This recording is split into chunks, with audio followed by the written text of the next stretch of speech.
tous, j'espère que vous allez bien. Aujourd'hui, on se retrouve dans une vidéo un peu, je veux pas dire spéciale, mais un petit peu différente parce que je vais vous présenter ma palle du printemps. Je suis une lectrice saisonnière, j'adore faire des lectures en fonction de la saison dans laquelle je suis. Mais surtout, ce qui va changer un petit peu, c'est que j'aimerais bien vous donner mes préavis euh, par rapport à ces livres-là. C'est-à-dire, en anglais, c'est les expectations, mais je sais pas comment on dit en français. Je sais pas comment on dit en français. Mais en gros, je vais essayer de deviner ce que je vais penser de ces livres-là.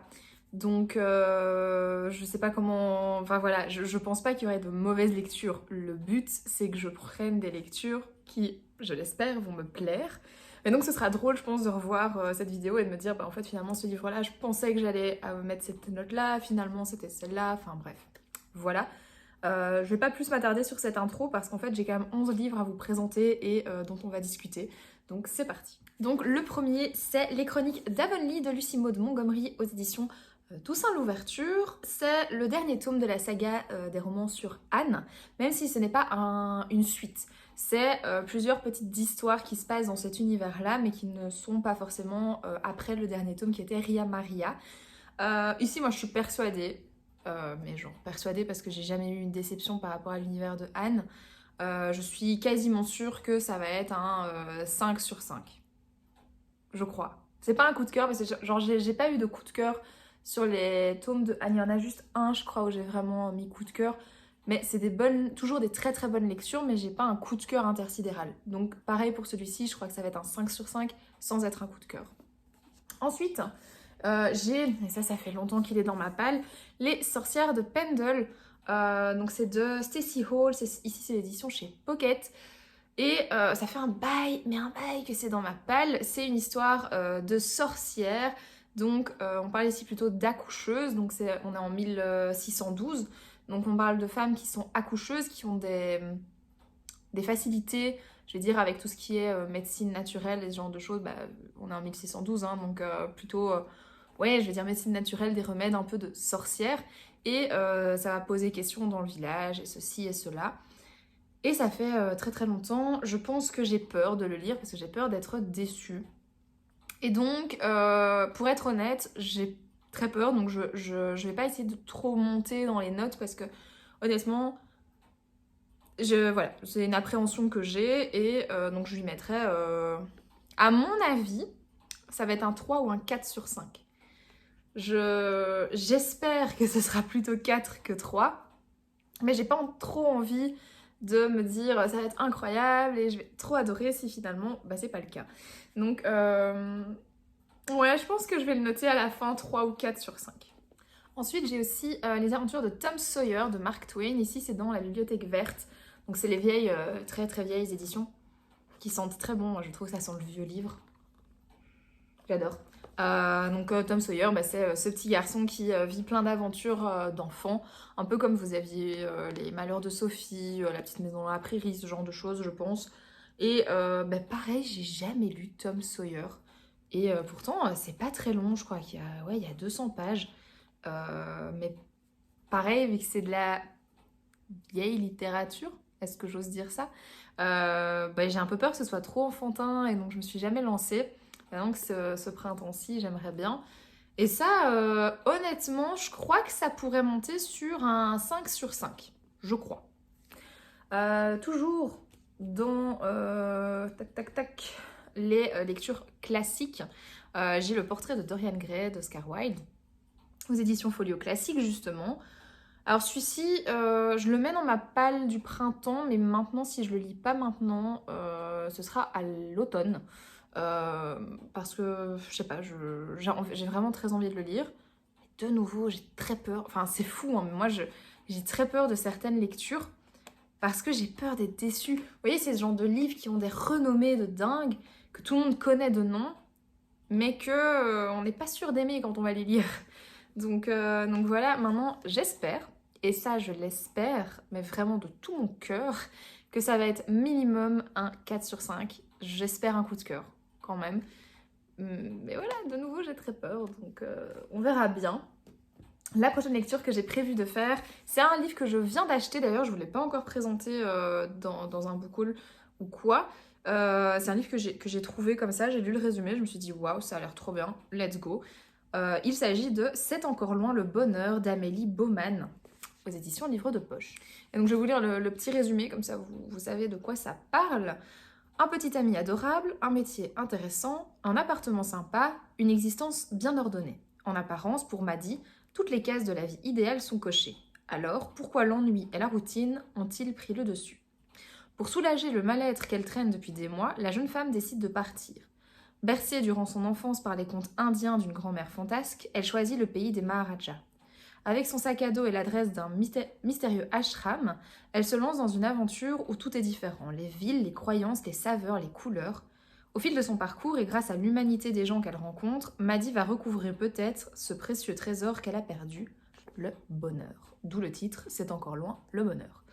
Eh bien, honnêtement, c'est le genre de bouquin que j'aime bien lire, je vais pas dire en été, parce que, enfin si, c'est un peu les livres des vacances. Mais là, je sais pas, je me dis que pour le printemps, ça peut être cool aussi. Et ça, celui-là, j'espère un 5 sur 5. Mais en fait, c'est qui tout double ce genre de bouquin. Je trouve c'est soit on adore, soit on déteste. Et en fonction de la manière dont c'est écrit, la manière dont l'auteur a créé son histoire, la manière dont il met ses événements en place, pour moi, ça peut être vraiment qui tout double. Ça peut vraiment être, ça m'ennuie, c'est pas le voyage que j'attendais, quoi. Ou alors ça peut être waouh, c'est incroyable, j'ai voyagé.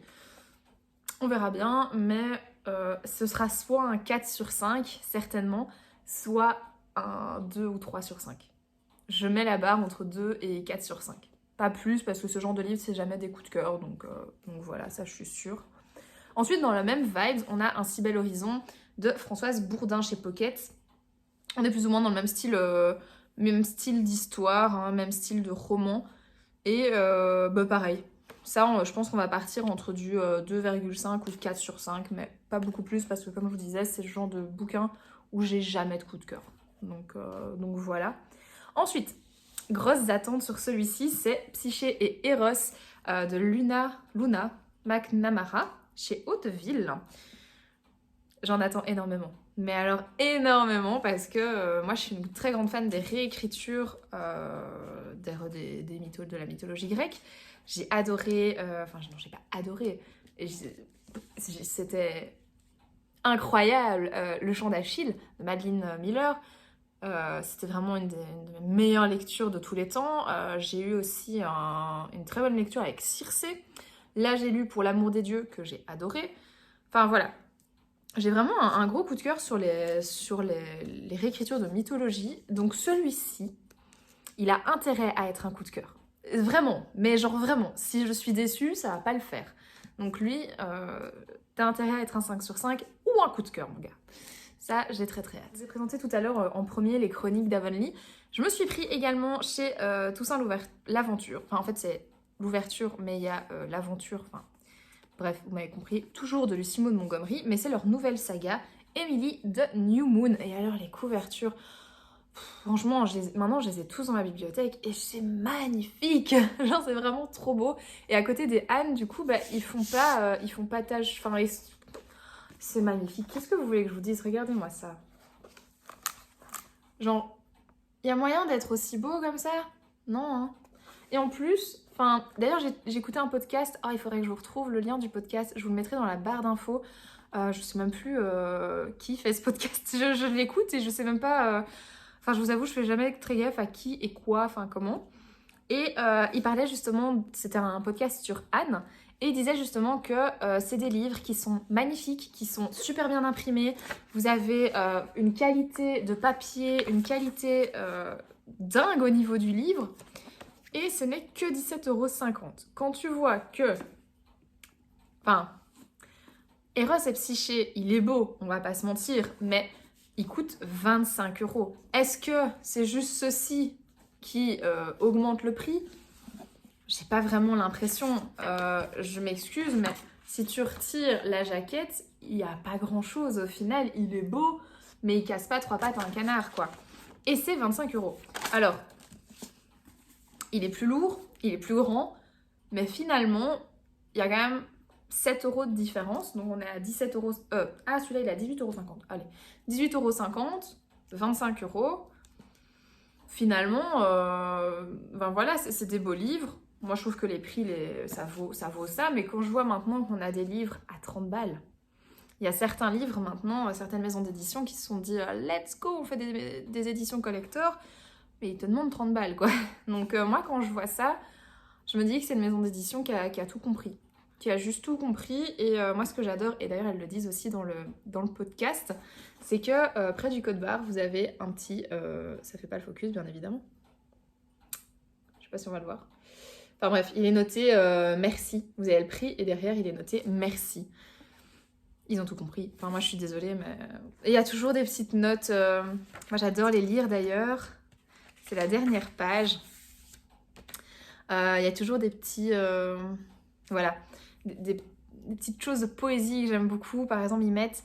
La reliure est composée d'un carton brut de 2 mm couvert d'un Geltex Seda, ainsi que d'une fine couche de vernis qui protège des éclats trop tranchants de la vie, sans en émousser les couleurs. Et c'est rempli de poésie, je trouve. Enfin voilà, je trouve ça vraiment mignon. Les gardes sont en Munkenlix de 120 grammes par mètre carré, baignés dans l'encre d'un Pantone métallique 876U pour les doter d'atour et de félicité. Enfin voilà, je trouve ça trop beau. Moi j'adore lire ça à la fin. Et enfin voilà, je trouve que c'est hyper intéressant parce que du coup, ce genre de choses qui d'habitude on les lit pas, on est bien d'accord, bah, ça vous donne envie de vraiment tout lire et tout vérifier. Enfin voilà, bref, moi j'ai un énorme coup de cœur pour cette maison d'édition et ils font un travail magnifique. Donc si vous ne connaissez pas encore, allez les voir parce que moi j'adore. Bon, avec tout ça, je vous parle, mais je vous dis même pas ce que je pense que je vais aimer. Est-ce que je vais aimer, est-ce que je vais pas aimer? Bien sûr. Là, ici, j'ai pas de doute. Je pense, je suis sûre, comme pour Anne, ça va être un 4 ou un 5 sur 5. Sans aucune hésitation. Et on continue, il me reste plus que 3. On continue avec les poèmes. Ici, on est sur les poèmes de Sappho avec la préface de Jackie Pigot à mon avis. Chez Rivage Poche, petite bibliothèque. Donc ici, c'est vraiment des fragments de poèmes. Pareil, on est sur de la littérature grecque. Donc Sappho est une poétesse de la Grèce antique. Elle est d'ailleurs connue pour avoir écrit des poèmes par rapport à Aphrodite. Et c'est quelque chose qui m'intéressait énormément. Donc, je me le suis procuré. Et je suis hyper contente parce que je lis pas du tout le grec. Du tout. Mais c'est quand même une version bilingue. Sur une page, vous avez le texte en grec. Et de l'autre côté, vous avez le français. Et donc, comme je vous disais, c'est des poèmes, mais c'est surtout des fragments de poèmes parce que vous avez... il faudrait que je vous en trouve un... Voilà. Par exemple, ici, il manque des mots. Oups, il manque des mots. On a juste des parties de mots, des parties de phrases. Et donc, voilà. Et pareil, on a une préface que j'avais commencé à lire, hyper intéressante, du coup, sur la vie de Sappho. Voilà, celui-ci par contre, je pense que je vais adorer. Ensuite, bien sûr que je vais lire la suite de Caraval, donc Legendary, de Stéphanie Garber, chez Livre de Poche Jeunesse. J'ai trop hâte. J'ai trop hâte. C'est juste que je m'empêche de le lire trop vite. Parce que tout simplement, j'ai d'autres choses que j'aimerais bien lire d'abord. Et j'ai envie de me réserver encore un petit peu celui-ci. Mais j'ai vraiment, vraiment hâte de suivre les aventures de Scarlett et Donatella. Donc voilà, j'ai hâte, j'ai vraiment hâte. Et pareil que pour le premier, je crois que ça va être un coup de cœur. Le premier a été un coup de cœur, mon premier coup de cœur de l'année d'ailleurs. Donc celui-ci, je crois que ça va être la même chose, j'espère en tout cas. D'ailleurs, dites-moi si vous, dans les livres que je vous ai présentés, il y a des livres qui pour vous ont été des très mauvaises lectures ou des coups de cœur, ça m'intéresse de voir un petit peu. Donc voilà. Et le dernier livre que j'aimerais lire ce printemps, c'est Kéléana de Sarah J. Maas. Si c'est chez La Martinière Fiction. Jeunesse Fiction. Fiction Jeunesse. Je sais jamais. Oui, j'aimerais vraiment bien commencer cette saga. Alors, je sais que apparemment il y a plusieurs ordres. Enfin, dans l'univers de Sarah J. Maas, il y a plein de trucs différents. Vous pouvez lire. Donc moi j'ai déjà lu ACOTAR, tous ceux qui sont sortis en français. Il y a Crescent City et il y a Kéléana. Et j'ai beau regarder sur internet, il y a 36 000 manières de lire l'univers de Sarah J. Maas. C'est comme Kéléana, il y a un ordre de 1, 2, 3, 4, 5, je crois que ça va jusqu'à 8. Mais par contre, il y a plein de gens qui vous disent « Ah non, il faut commencer par le 7, puis après lire le 2. » Je suis là genre Mais pourquoi? C'est un peu comme Star Wars. Enfin, soit vous faites 1, 2, 3, 4, 5, 6, 7, 8, 9.